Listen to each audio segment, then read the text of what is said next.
If you're here, it's probably because you have already bumped into the word fallacy in sentences like "your argument is fallacious," "this is a fallacy." Here at School of Thinking, we use this term very often. All good and well, but what does it mean? What's a fallacy? If you're confused by this mysterious word too, well, you are in the right place. In this short video, we will explain with examples what is a fallacy, as well as the difference between a fallacy and a bias, which is not always clear. First of all, hi, I'm Eloisa and this is School of Thinking, the channel in which you will find ideas and tools that will teach you how to think better. Let's start with an example. Imagine you are watching a political debate on TV. The first candidate is explaining how he will go about improving the country's economy. Instead of debating the former's ideas, the second candidate replies by accusing his opponent with things like, "What do you know about economics?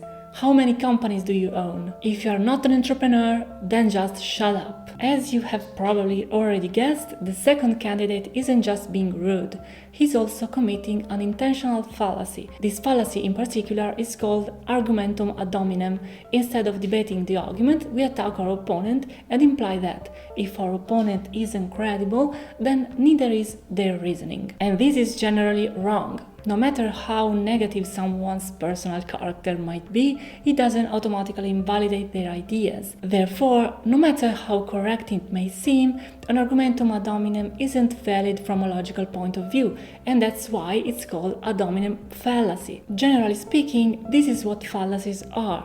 Arguments that may appear correct but which are actually faulty from a logical point of view, leading us to wrong or misleading conclusions. Just like biases, there is a lot of fallacies. We already talked about them and we'll continue to do so in future videos, so we won't list them here. Before ending though, we would like to point out the difference between a fallacy and a bias. If you don't know what a bias is, here you'll find a short video about this simple term. Go watch it and we'll see you in a minute. All done? Let's continue. Fallacies and biases are often confused. Whilst the two terms are often interchangeable, they are not synonyms. Biases are processes ingrained in the brain that influence the way we evaluate information, and by extension, the way we think. Fallacies, on the other hand, are related to the way we communicate ideas and build arguments. Whilst they are different things, they are, without a doubt, also connected. Biases are often responsible for our committing fallacies or for believing more easily in fallacious arguments. An example of a bias is the bandwagon effect, through which we believe more easily in something if most people believe in it. For example, if most people think football is the best sport in the world, we are more likely to think that as well. This bias forms the basis for a fallacy, the argumentum ad populum,